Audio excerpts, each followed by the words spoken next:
नमस्कार दोस्तों, स्वागत है आपका आपके अपने YouTube चैनल दीपक रचित कथा में।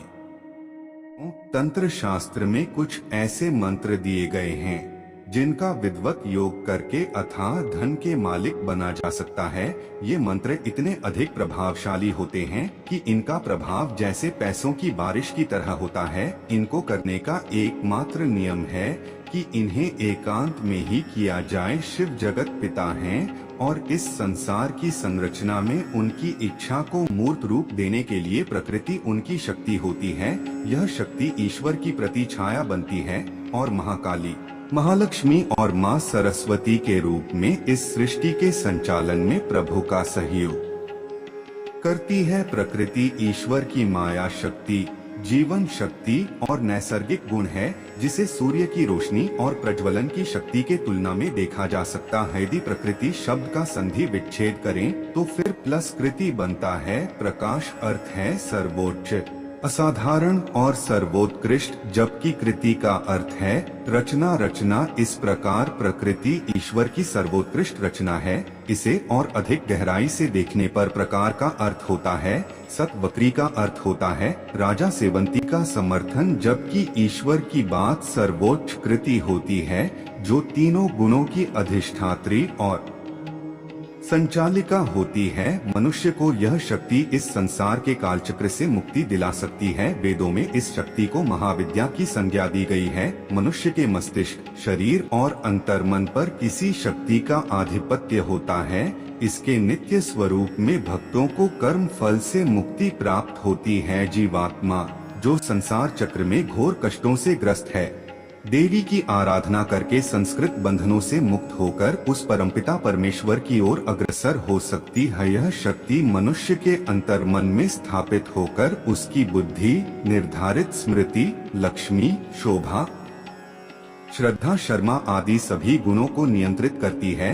यही दीदी मनुष्य की 72,000 नदियों की स्वामिनी है। ही आद्या शक्ति विश्व के ज्ञान की प्रवर्तक एवं संचालिका है। परमपिता परमेश्वर से लेकर विश्व के कंगन पर इसी शक्ति का आधिपत्य है। आधुनिक विज्ञान भी इस तथ्य को स्वीकारता है, क्योंकि विज्ञान के अनुसार भी शक्ति के अभाव में वस्तु का कोई महत्व नहीं होता है। शक्ति विन्यास जी स्वयं वस्तु का स्वरूप निर्धारित करती है।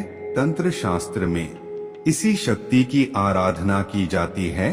तंत्र शास्त्र का तात्पर्य उन कूट साधना से होता है जिनके द्वारा इस संसार को संचालित करने वाली विभिन्न दैवी शक्तियों का आह्वान किया जाता है। तंत्र शास्त्र में विभिन्न पूजा विधियों का इस प्रकार से प्रयोग किया जाता है जिससे वह साधक के मनमस्तिष्क एवं व्यवहार में सकारात्मक परिवर्तन ला सके, जिससे उसमें सद्गुणों का विकास को एवं वह जीवन के परम पुरुषार्थ धर्म, अर्थ, काम एवं मोक्ष की क्रमिक प्राप्ति कर सके। तंत्र साधना के समय उच्चारित मंत्र, विभिन्न मुद्राएं एवं क्रियाएं अत्यंत व्यथित, नियमित एवं नियंत्रित तरीके से होती। इसमें जरा सी भी चूक होने से परिणाम अत्यंत नकारात्मक हो सकते हैं। इस प्रक्रिया के समय साधक को अत्यंत सजग एवं सचेत रहने की आवश्यकता होती है। किसी भी साधक के लिए तंत्र साधना को यंत्र मत करना असंभव है। तंत्र साधना के द्वारा साधक में जागरूकता, सजगता, चेतना और नियमबद्धता जैसे गुणों का विकास किया जाता है। आधुनिक युग में कुछ लोग तंत्र साधना की विश्वसनीयता के बारे में सवाल खड़े करते हैं, लेकिन शास्त्रों में वर्णित तंत्र साधनाओं से साधक को पूर्णता मिलती है। विनय तंत्र में श्मशान, पूजा स्थल आदि को इसलिए चुना जाता है ताकि साधक को अंतिम सत्य से साक्षात्कार हो सके और वह ईश्वर की सार्वभौमिकता और जीवन की निरर्थकता का आभास प्राप्त कर सके। इस प्रकार सच्चा तांत्रिक साधक एक व्यक्ति होता है जो ईश्वर की दैवी रूप की साधना करता है और उसका उद्देश्य साधक में सद्गुणों का विकास करना, सांसारिक मोह माया से दूर होना और अध्यात्म की ओर अग्रसर होना होता है। तंत्र में ईड़ का अर्थ ज्योतिष में प्रयुक्त ईस्ट से भिन्न होता है।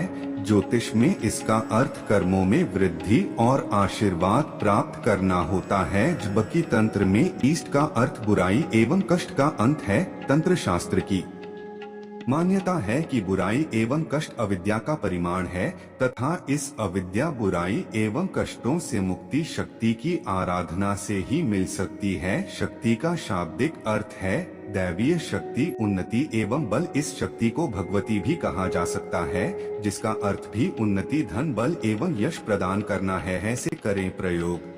अमावस्या या किसी और दिन सूर्योदय से पूर्व स्नान करके पूर्व या उत्तर दिशा की ओर मुख करके माता लक्ष्मी की मूर्ति या चित्र की सफेद कपड़े पर स्थापना करके मां लक्ष्मी का सोच उपचार विधान से विधिवत पूजन करें। आसन शुद्ध पवित्र होना चाहिए। मंत्र करने के लिए पति की माला का ही उपयोग करें। इन मंत्रों को लगातार 11 दिनों तक 3000 मंत्र प्रतिदिन जप करना है, तभी मंत्री एक मशीन की तरह कार्य करेंगे और आप करोड़ों के मालिक बन जाएंगे। यार, हमें दिन जिस मंत्र का जप किया है उसकी पूर्णाहुति 1100 मंत्रों की हवन में आहुति देकर करें। अत्यधिक धन प्राप्ति के लिए नीचे दिए गए मंत्रों में से किसी भी एक महालक्ष्मी मंत्र का जप कर सकते हैं। जितने दिनों तक जप चलेगा एक समय जरूर रही। 1 ओम श्री हरि श्री कमले कमलालय नमः, श्री हरि प्रिय कमलबास एनएस वाह 3 श्री